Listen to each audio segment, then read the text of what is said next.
अस्सलाम वालेकुम दोस्तों, मैं हूं शाहिद हुसैन जोया। कैसे हैं आप? उम्मीद करता हूं आप सब खैरियत से होंगे। पिछली वीडियो में हमने डिस्कस किया था कि ऑस्ट्रिच फार्मिंग यानी शुतुरमुर्ग बानी या शुतुरमुर्ग का जो फार्म है वो कैसे बनाया जाता है और उस पर कितनी इन्वेस्टमेंट आ सकती है।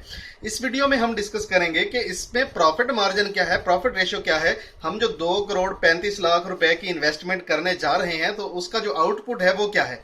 तो दोस्तों, जो शुतुरमुर्ग मादाएं होती हैं वो 50 से 60 जो है वो अंडे देती हैं सालाना। एक हमने डिस्कस किया था कि 40 हमारे पास मादाएं होंगी। 40 मादाएं 60 के हिसाब से अंडे देती हैं तो 2400 अंडे बनते हैं। 2400 अंडा 2 केजी उनका वजन होता है। बहुत ज्यादा अंडे होते हैं। मार्केट वैल्यू एक अंडे की 2500 रुपया है। 2400 को जरब 2500 जब हम करते हैं तो 60 लाख रुपया बनता है। यानी अंडे अंडे हम सिर्फ अंडे बेचें तो 60 लाख रुपया सालाना के अंडे बेच सकते हैं।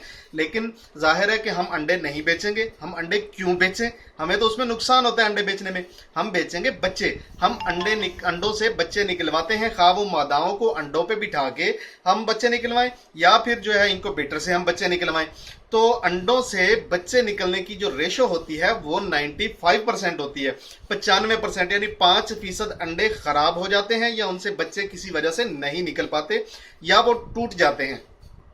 तो 95% का मतलब ये हुआ कि हम 2280 बच्चे निकाल सकते हैं। 2280, 2400 अंडों में से 2280 बच्चे निकाल सकते हैं एवरेज। अच्छा, 2280 बच्चों का मतलब क्या है? एक बच्चा जो 2 से 3 माह के दरमियान होता है उसकी कास्ट एवरेज 15,000 रुपए है। 15 से 18,000 रुपए है, लेकिन हम उसको 15,000 रुपए ही कंसीडर करते हैं। तो 15,000 को जब हम 2280 से जरब देते हैं, लेकिन माजरत के साथ एक चीज बताता चलूं, जो बच्चे निकल आते हैं उनमें से जो जिंदा बचते हैं रेशो 95% होती है। 5% डेथ रेशो है बच्चे निकलने के बाद की किसी भी वजह से, किसी बीमारी की वजह से, केयरलेसनेस की वजह से या कोई भी एक वजह बन सकती है। तो 95% यानी 2280 का 95% 2100 समथिंग बनता है। 2120 या पता नहीं 66 की, सॉरी 2166 बनेगा गालिबन।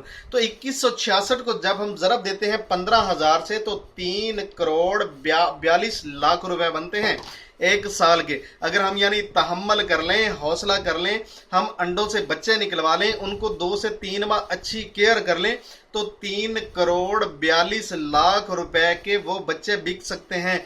किसी वजह से हम समझते हैं कि रेट कम हो गया या दरमियान में कोई मिडल मैन आ गया, कमीशन देना पड़ गया वगैरह वगैरह, सो ऑन करें 42 लाख रुपए ही सीधा उड़ा दें, जो कि बहुत ज्यादा होता है। तो 3 करोड़ रुपए के अगर आपके बच्चे बिक जाएं एक साल के अंदर तो आपकी इन्वेस्टमेंट कितनी है? 2 करोड़ 35 लाख रुपया।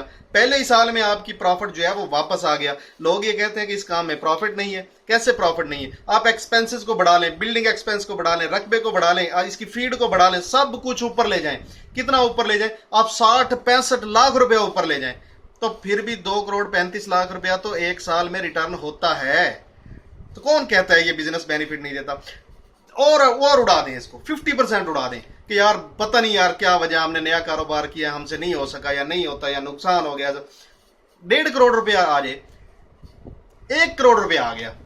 यार 1 करोड़ रुपया कौन सा बिजनेस है जो एक साल में देता है? ये ऑस्ट्रिच फार्मिंग देती है। लेकिन लोग पता नहीं क्यों इसको हवा बना लेते हैं कि जी ये नहीं देती, ये नहीं होता। ये असल में पाकिस्तान में ये आम नहीं है। लोगों को पता नहीं है कि यार ये कितना प्रॉफिटेबल काम है। इनको संभालना जरा मुश्किल जरूर है, लेकिन एक मरतबा इन्वेस्टमेंट जब आपने कर ली और एक साल जैसे तैसे इस फार्म को चला लिया तो इससे ज्यादा फायदे वाला कारोबार मेरी समझ में तो कोई भी नहीं है कि कोई होगा। मैंने इस पर थोड़ा सा डिटेल रिसर्च की है।